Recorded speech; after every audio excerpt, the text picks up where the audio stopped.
Polaroid, c'est une histoire étrange parce que, au fait, je faisais d'autres travaux avant et un jour, je me rappelle très très bien, c'était en 1975, sur la place de la Gare à Lausanne, j'ai été acheter un Polaroid, un appareil Polaroid SX70 à la gare, en face de la gare, dans un magasin, et j'ai pris 3 ou 4 films. Et j'ai découvert le Polaroid durant cette nuit. J'étais avec un ami et j'ai fait des photos.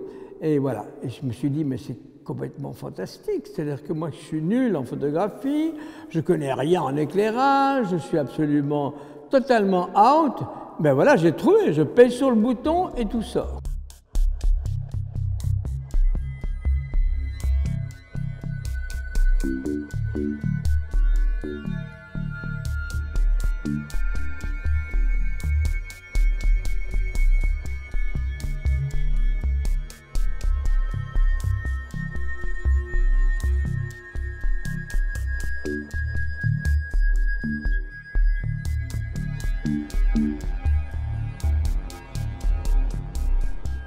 Finalement, ce qui m'intéressait plus, c'était le journal.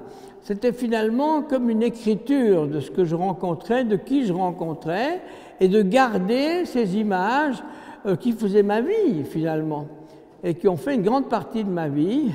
Et maintenant, je travaille avec un autre appareil de photo aussi stupide, qui est le portable, comme ça, ouais. Donc ça va très très bien. Je sais bien que moi, la photographie, quand on m'explique qu'il faut un éclairage, qu'il faut ci, qu'il faut ça, ça me fait peur.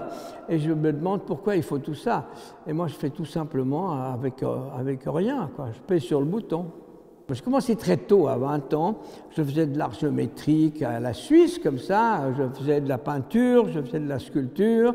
Après, je suis allé en Amérique pendant une année, j'ai découvert l'art minimaliste, j'ai découvert l'art conceptuel, j'ai fait mon fameux kilo-art, et puis tout d'un coup, j'ai découvert la photographie. Et alors, mais il faut dire une chose, avant, j'étais à Gênes.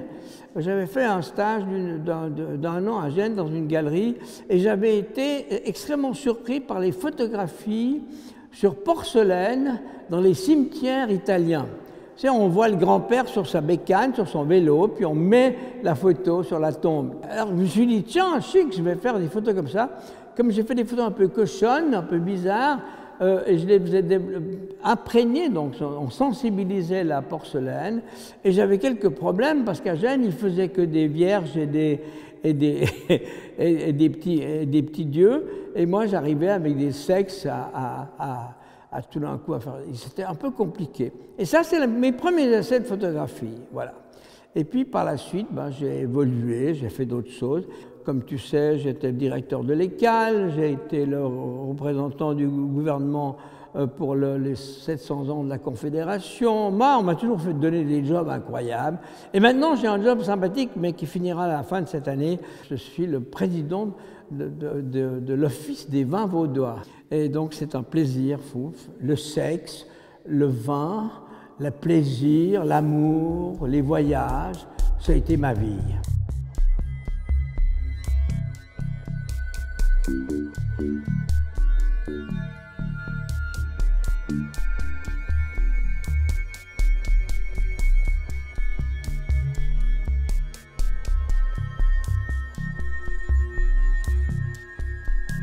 My Colorful Life, c'est moi qui ai trouvé le titre, qui ai voulu le titre, parce que je trouvais que c'était très bien d'avoir sur ma vie qui était pleine de couleurs, pleine de folie, pleine de plaisir, d'amour, de sexe et d'autres choses. Donc j'ai dit on va faire un livre là-dessus. Et puis qui c'est qui va faire ce livre? Je n'ai personne trouvé.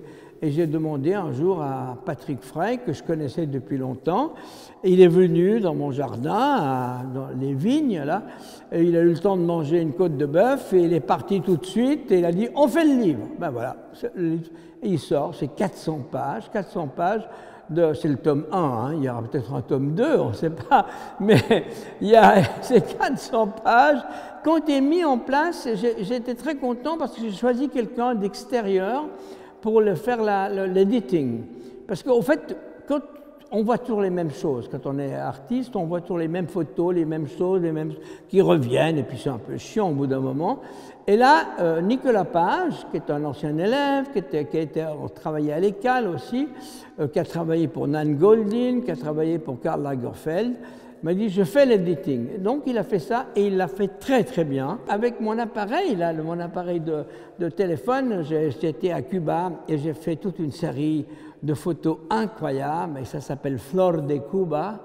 Hein, et vous allez voir ce que vous allez voir. C'est une photographie incroyable d'un bouquet de plastique, vous savez, de tournesol en plastique. C'est Van Gogh en plastique avec une immense queue dedans. C'est fabuleux. Mais la queue est vraie. Hein. Thank you.